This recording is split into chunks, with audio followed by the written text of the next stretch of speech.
Start now. So in the previous lecture, we talked about Python, particularly linear algebra.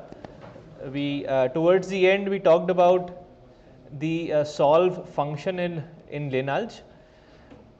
Today what we'll do is we'll talk about numerical quadrature briefly. Then today's session is going to be a short one in the sense of the amount of topics that I have to cover. And then we can do a lab session. If you want to stay, you can stay and you can work on things and we can discuss. So from next time onwards, we'll start a new module on HPC. So this module on Python will be over by today. So we'll talk about timing Python codes, which actually is quite an important topic in terms of scientific computing code writing. So for numerical quadratures, typically when you have an integral that you have to solve for, and almost every time you will be solving a definite integral if you are dealing with numbers. So you will be using some sort of a quadrature method. So SciPy, which is a module available in Python that allows you to import quad. So SciPy.integrate has a quad function in it that you can use to calculate numerical quadratures. So I'll discuss it right now, but once I have discussed these things, I'll show you these things on a demo as well. So here what you have to do is you have to call this quad function, and with the function that you want to integrate. So f here is a function that you want to integrate. We have defined that as a function in Python as x squared, and you integrate from a lower limit to an upper limit. So these are the limits that you have to specify. And once you run this quad function, it returns an answer and also returns an error estimate as to how accurate your answer is. So by default there is some sort of a tolerance set, because it's again an iterative technique that you use to calculate the quadrature. So depending on what is the tolerance that you want where the iterations should stop, there's some default already set, but you can change that if you want. Okay, so it will provide you with an error estimate as to how accurate your so the result is plus minus 2.9 into 10 to the power minus 14 in terms of the accuracy.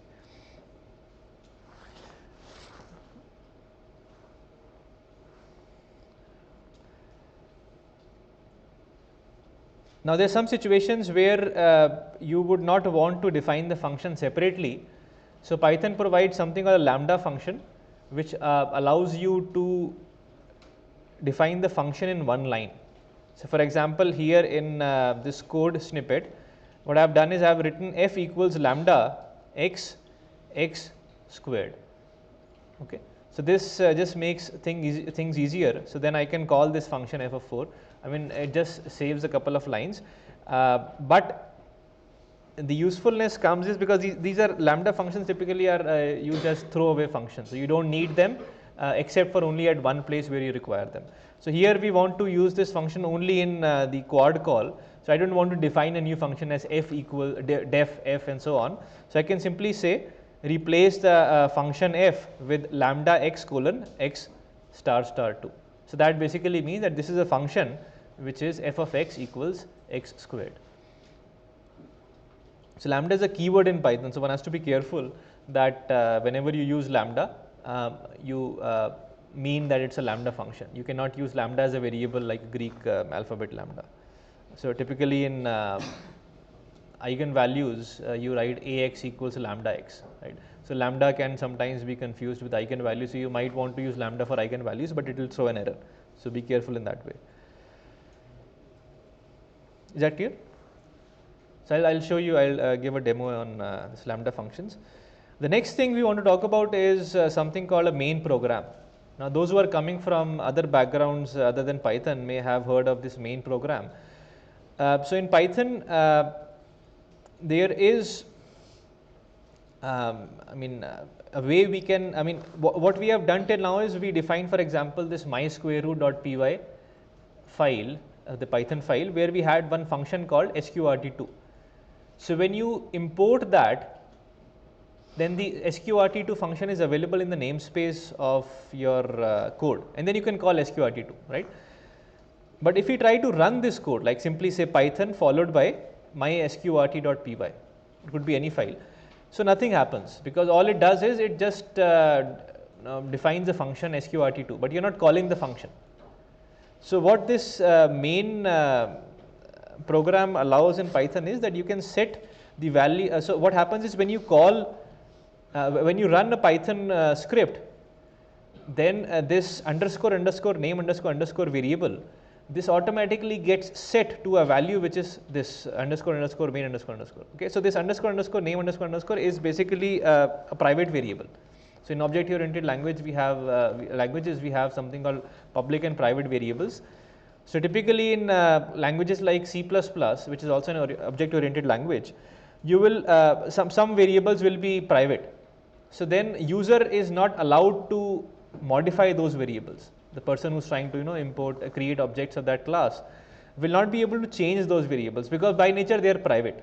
They can only be changed by some other functions which are allowed to change private variables, but directly you cannot access them. But in Python that is not the case. Everybody can access private variables, but you're supposed to not do that, but you can do it if you need, if you want to. Okay, so this __ basically specifies that this is a private variable. So be careful while you're trying to change it. So here what we can do is we can set in the code, we can set this __ name. We can basically check the value of this. So, is it equal to this main?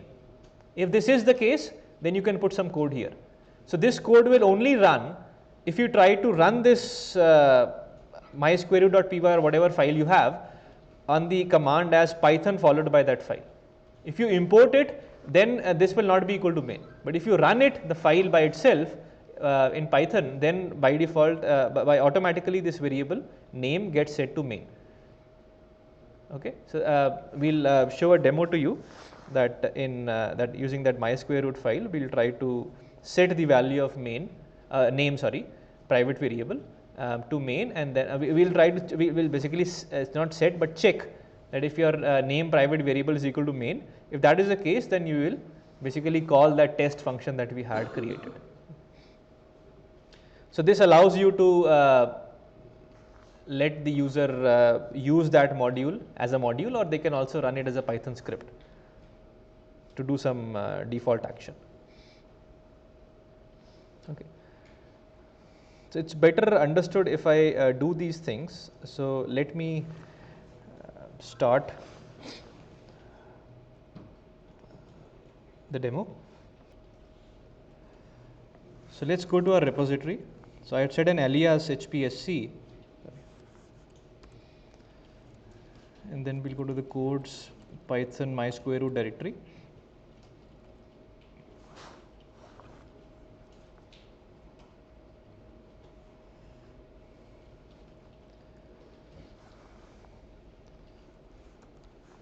Let's open this code.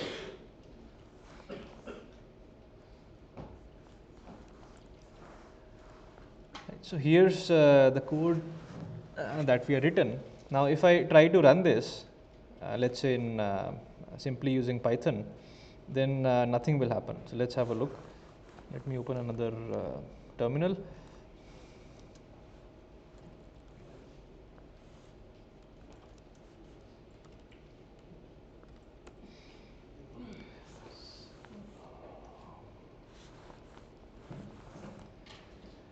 So we'll have to activate the virtual environment, and hopefully Python's available now, right? Right, so let's run the code Python mysquareroot.py, and you see nothing happens. Okay, because nothing is expected to happen because all it has is a function. So it's expecting us to import this function.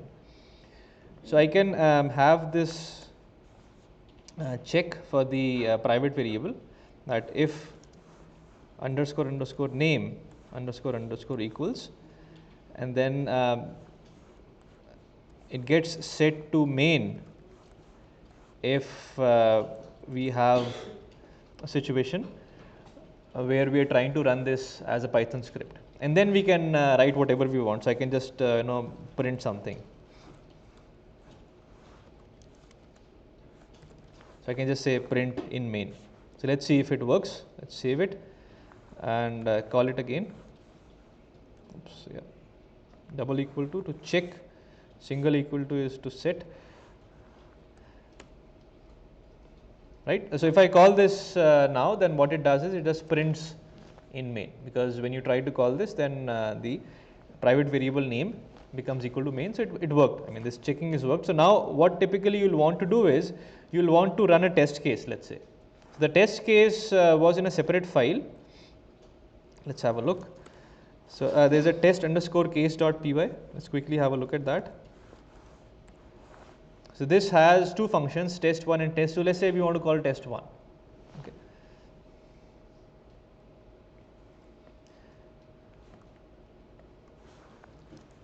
So I can say from test underscore case import test1 function, and then we call test1 function. Right. So let's try this now.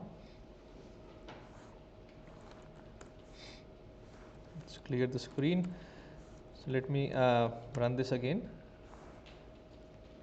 Sorry, I don't need the parentheses when importing the function. Let's run it again.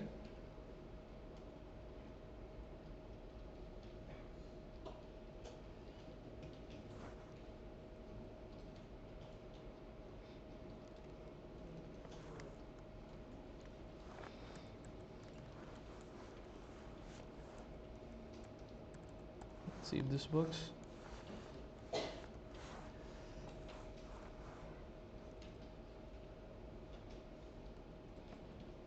Was it test underscore 1?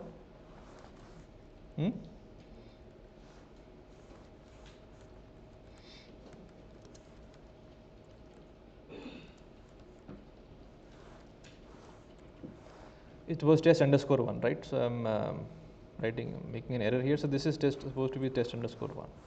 Okay, hopefully this time it should work. Let's clear it again. Let's call this, and now you see it runs. In fact, I can put a statement here also just to make sure that we have reached this situation where we are in main. We'll call in main.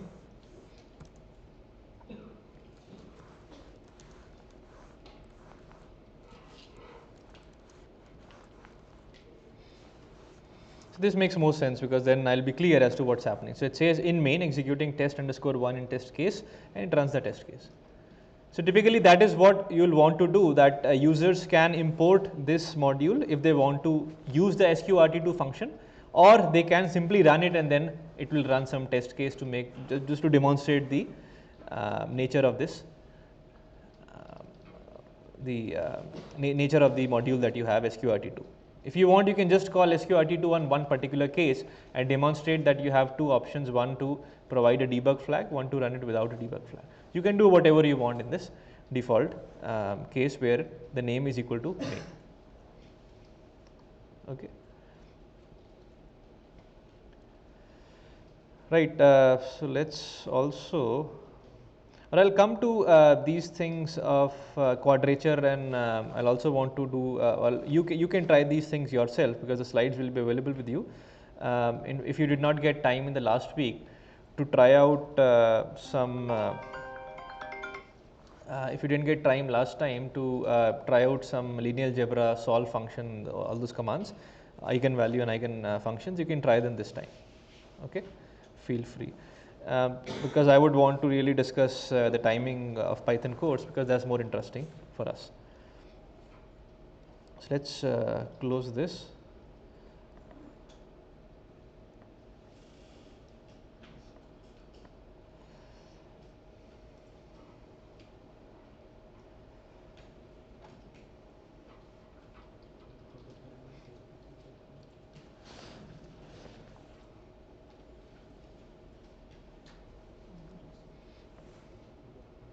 So let's launch the Jupyter notebook to practice timing Python codes. So for that, I mean, you can use IPython also, whatever is comfortable. So in Python, we'll make a folder called timing codes.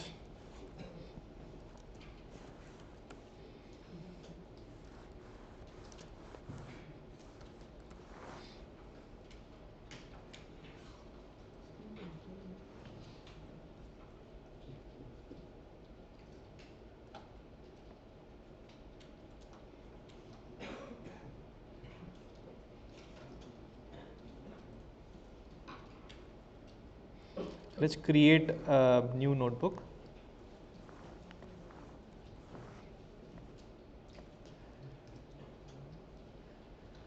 So we'll rename it to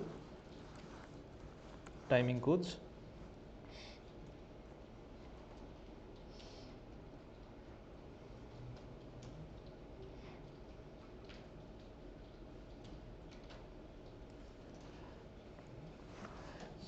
So let's import my square root.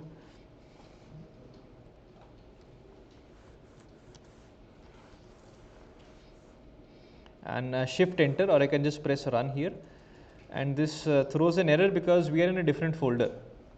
And how do we check that? So we can use the pwd command, and it tells us, because pwd, so whatever works on IPython works here as well. So we see that we are in timing codes folder. So I'll have to so what can I do? I can either specify the complete path, or the other thing I can do is I can set the sys.path. I can modify that. So let's do that.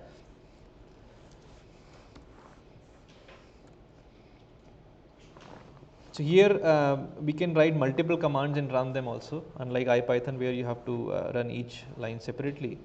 So we'll say import sys, and then let's print the value of sys.path. Okay, so this is a list of things. So what we'll do now is we will append to sys.path.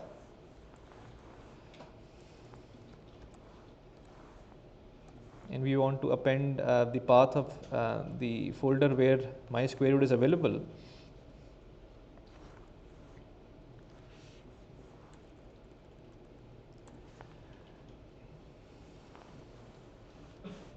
Okay, so this will put this into the path, and then if I run this snippet again,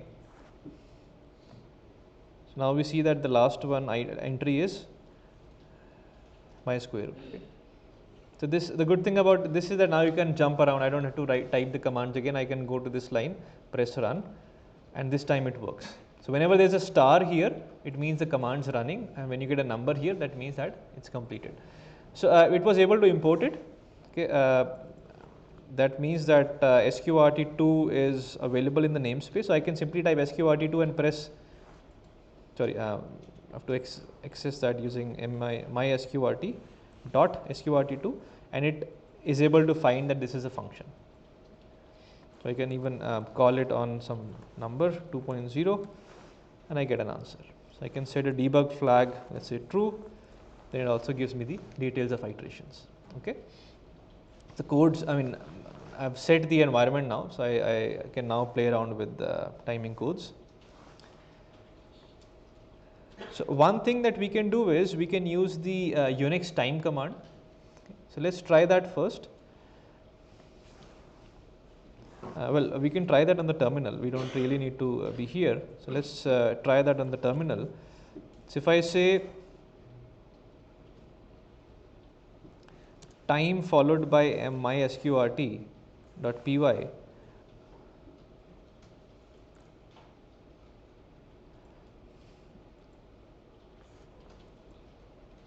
sorry, the Python followed by this. So that's so if I simply type Python followed by mysqrt, then it well, environment's not available.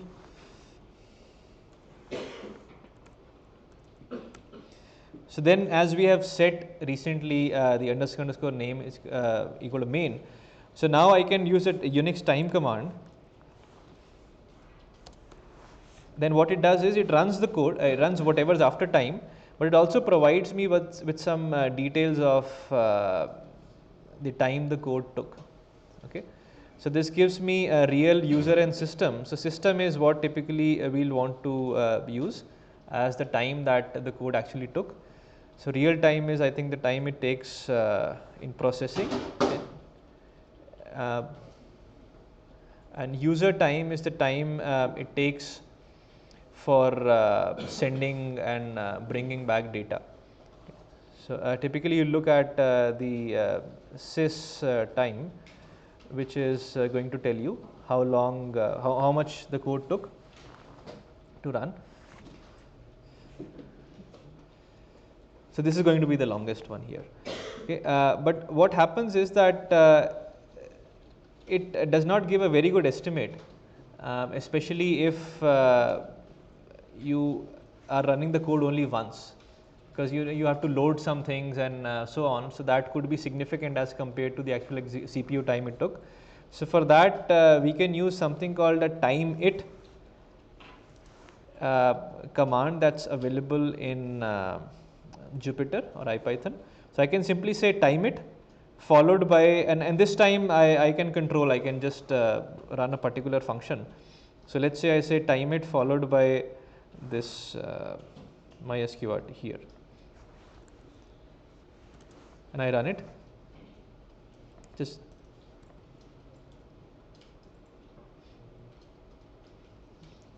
some magic command. So let's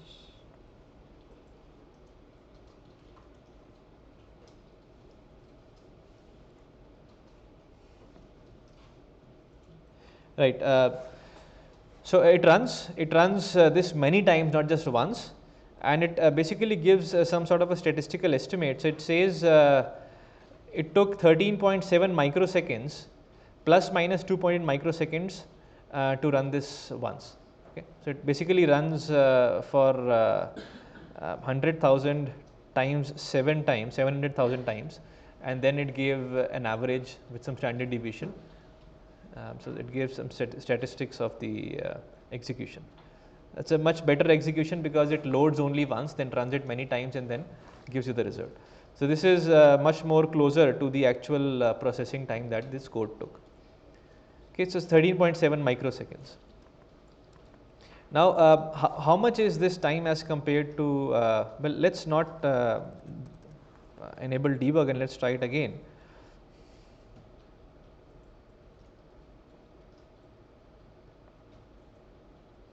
So this time it was a bit less because it did not have to print everything every time. Okay, so 752 nanoseconds.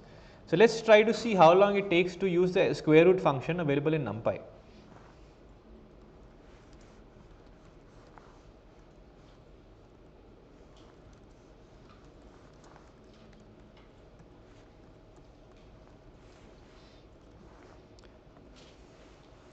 Let's see if it works fine. Right, it works, and this time I'll just write time it followed by sqrt of 2. So this takes 304 nanoseconds. That's definitely less than what our square root function is taking. Then that's well, less than half of what our took. That's expected. I mean, this is using some. I mean, we are using a very basic idea. NumPy may be using a more advanced algorithm to calculate square root, but ours is not too bad. So it's just slightly more than twice. But what happens if you have to do it on lots of numbers? Let's try that. Okay, because it may happen that you may want to run this function on 1000 numbers. So what happens in that case? How fast is NumPy? Will it scale linearly that it will take 1000 times the amount of time, or will it be different? So let's try that. So let's write the code for that. Let's do it first for the sqrt function. So we can use arrays as we have learned. Let me say from NumPy import star, then the array function is available, right?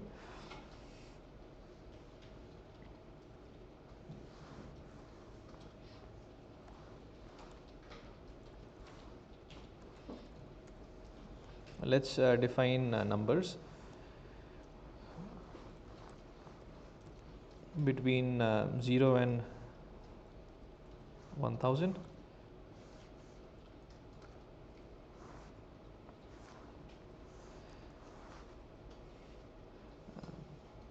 Let's have a total of 1000 numbers. Okay. So slightly different, but that's okay. So we have a total of 999. 9. Let's see if that works.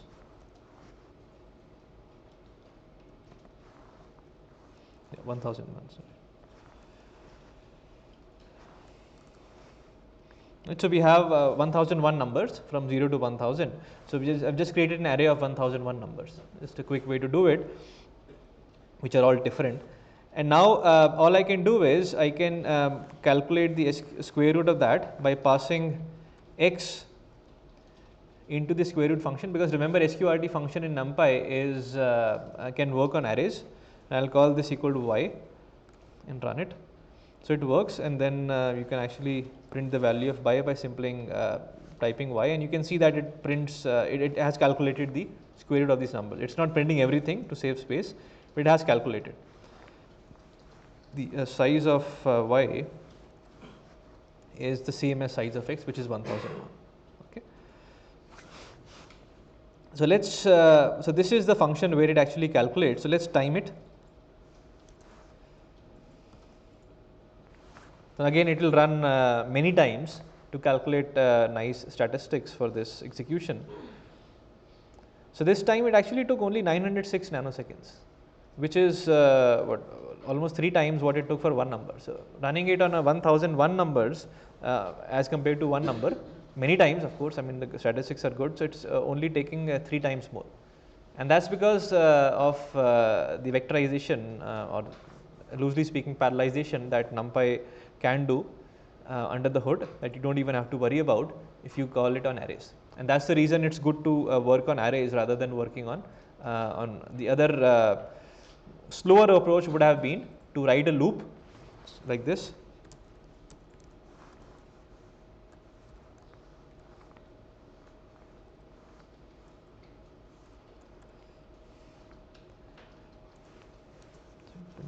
Why?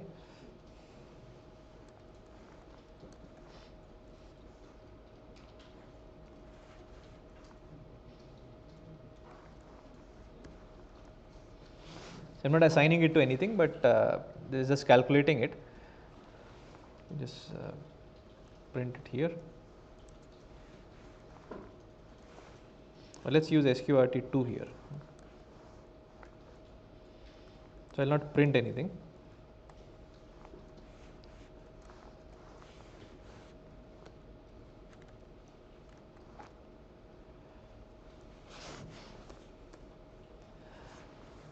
Okay, so range of 1002 basically will return numbers from 0 to 1001, and then no, we want till 1000. Right. So 0 to 1000 is what we need, and then it runs sqrt2 on that.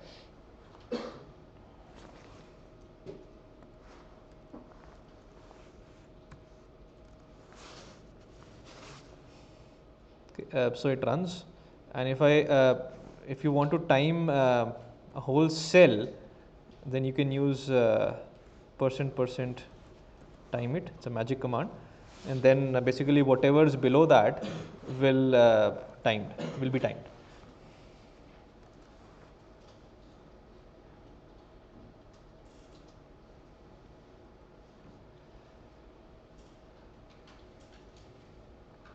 Okay, so again this time it was the same size. We are using our function, and it took 1.05 milliseconds. So milliseconds is 10 to the minus 6. 1 millisecond is 10 to the minus 6 seconds, and then nano is 10 to the minus 9. So 1 millisecond is 1000 times more than 1 nanosecond. Right.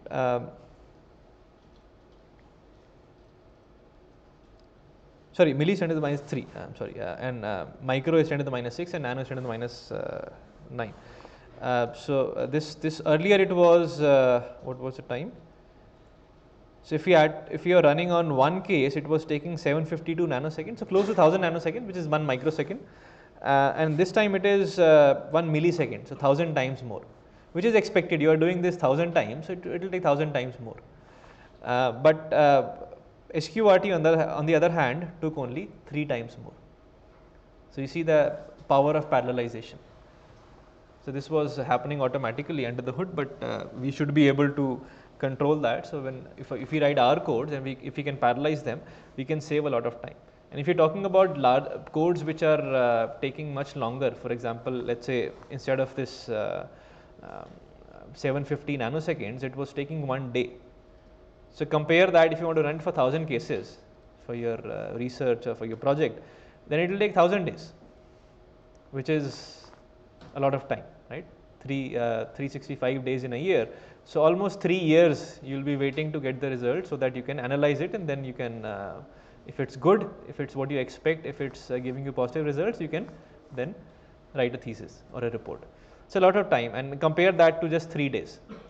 If you have parallelization enabled, then it can work and give you the result in 3 days. So you can try many cases, and then I mean, I'm assuming that you have access to just one computer or one code at a time. If you can run multiple codes, then you can definitely work more. But the idea is that parallelization will help you complete things in a lesser amount of time. It will take more resources in terms of more number of code, but if they are available, why not use them? Okay. So this was briefly using the timing commands in Python. So as we move along, I will discuss more about this. So there are ways with which you can. Right now, what we did was we timed execution of one whole function. But inside the function, you may want to do some sort of a profiling as to which part in that function is taking more time. So for that, what you can do is you can set you can use ticks and talks. So what that means is I'll not show you how it works, but I can give you a brief idea. So let's say you have some statements here. You can try it yourself, in fact. So some statements here, and then you also have another part of the code. So you want to figure out which is taking more time, because you want to now that your code is working, you want to spend some more time on making or optimizing some part of the code. So which one should you work on? So you can have a command. So there is time module available. So you can say time.timeIt, and then you can, and it returns some sort of a number which is linked to some seconds which have passed since a particular date. So you can call it tick. So the absolute value does not, we don't care about that, but the difference between a tick and a talk is what we want. So if you do something like this, then what happens is that if you take talk minus tick, that will be the amount of time, amount of seconds it took between those calls. So this gives you an estimate. So you can have time taken underscore 1 is equal to talk minus tick, and then you can do the same thing before statement 2 and statement 3. So you'll have 3 values of time taken underscore 1, time taken underscore 2, time taken underscore 3. So that ways you can then compare these values and see which one is taking more time.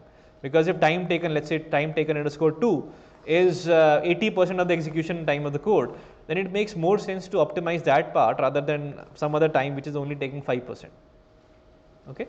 So we'll discuss these ideas in more detail, but in Python you can, in fact I'll give you some exercise later to try it, but do play around with this in today's lab session, because this is very interesting, and you can do it in my square root function. You can have some extra lines of code and then see how long it takes to run a particular part of the code and compare that with the other parts. Okay. Is that clear?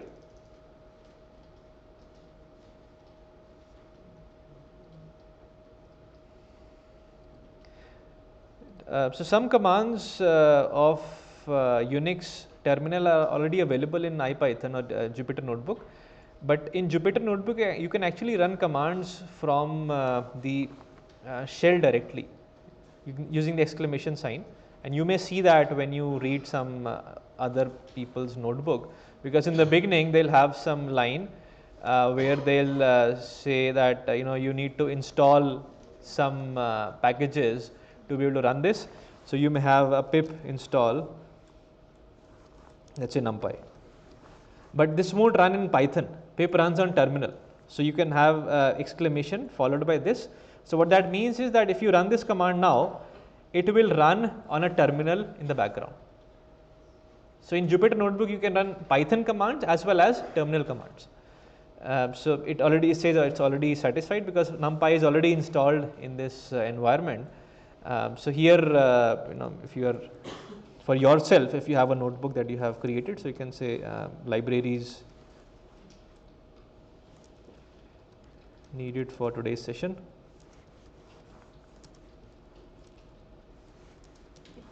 To be installed.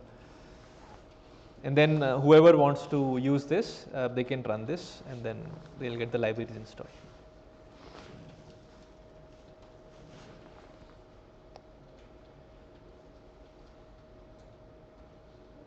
Any questions? If I want to read the path from the sys path, so like how can I figure it out? So this is a list. As I said, list has some functions available. Like we showed one called pop. Remember in the lectures? It's a list. So whatever functions are available for a list class, they are available for this sys dot this path as well. So you can remove that. Okay. So the functions are available. Try that. So in this, if you scroll it, so in this, time it. Yeah, time it. Yes. Time it. So this is to for this code set, right? Yeah, only whatever's below this inside this window. But if I'm writing this code in .py file, Right. so how to give it that from? Yeah, good question. This percent timing is commands like this. They are called magic commands. They only work in Jupyter Notebook. They don't work in Python scripts. So in Python scripts, you'll have to go this way. Okay, so to time the whole code, you create a tick in the beginning and talk at the end, and then you can take the difference and use that number. Okay. I'm not aware of this, but maybe there is something available by default in Python. But as far as I know, that typically for scripts we use TikTok. I mean, basically this time it is coming from this time module. Okay. So you can use the time.timeIt function to invoke this. How many seconds have passed since a fixed date, and you can use the difference to calculate the time taken.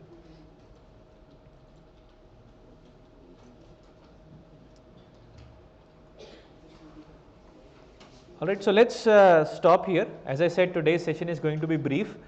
I'm happy to take any questions. So I encourage you to try all the exercises that we have given to you till now.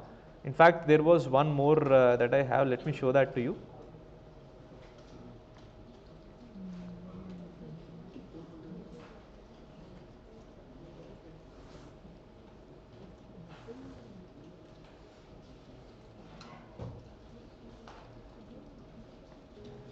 Some problem here, so let me just move this here.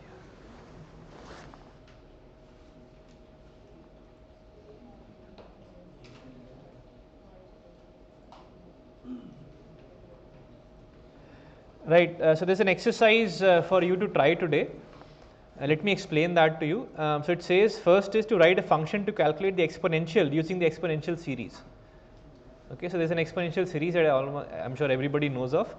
So use that to calculate e to the power of x for some x. So you have to basically, like you had the square root function, you'll have to define an exp2 function that calculates exponential of a number using this series.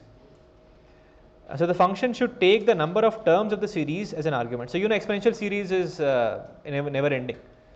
So you have to figure out when to stop.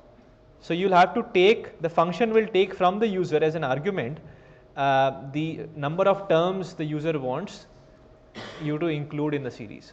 So you'll also have to set a default of 100, like we did default equal to true. So you'll have to set a default value for that. So basically you'll have two arguments, one is x and one is the number of terms equal to 100 default. And you have to check for the convergence of this series. So what it means is that if you plot the actual exponential and you plot this function call for different values of the number of terms. So let's say I call it for one term, then it will not be a very accurate estimate. If I call it for two terms, it will be closer, and so on. So if on an xy axis, on the x axis I have number of terms, on the y axis I have error, which is the difference between actual e to the power x that you get from NumPy or math and the e to the x that you are calculating, you will see that they will be converging, or they will be approaching, they will be asymptoting towards each other. Okay, so this is what it means, that convergence of the series, you have to plot it. So figure it out. I mean, think like a scientist and figure out how you will check for the convergence of your series. So the next is you plot y equal to e to the power x for 1000 points between 0 and 100 using the built-in numpy exp function. So this is you are doing this for many numbers, like we did square root today for 1001 numbers. So you do it for 1000 numbers between 0 and 100 using the, you can with linspace you can create that, and then you calculate this using your exp function and compare that with what the vectorized exp function gives you from numpy, and then you can use the time it command of IPython in Jupyter Notebook to compare how efficient the numpy function is as compared to yours. So if I ask you that what is the percentage percentage time more time taken by your exp as compared to the actual exp for 1000 number, you should be able to give me a number. Okay, and all your work should be done in Jupyter Notebook, and then you should push it to your fork. Again, this is optional, but this will give you some sort of experience. So like you have created your fork of the HPSC 2024 repository to code that myCubeRoot function, you should also do this. And I'll stress this point again, that please try these exercises. Just attending lectures and feeling good about understanding everything will not help. This course, unlike other courses, is a hands-on course. It expects you to be able to write programs yourself, and that is the learning outcome of this course. Learning outcome is not to get the theory perfect. Okay, so we will definitely be testing you rigorously in theory and lab whether you are able to write codes. In theory, we'll give you some code and ask you to find errors, and in labs we'll ask you to write code. So this exercise is very close to something that you can expect in a lab exam. Okay, so please try this out yourself today, and if you have any questions, discuss with each other or ask me. You can also try the myCubeRoot function if you haven't tried that yet.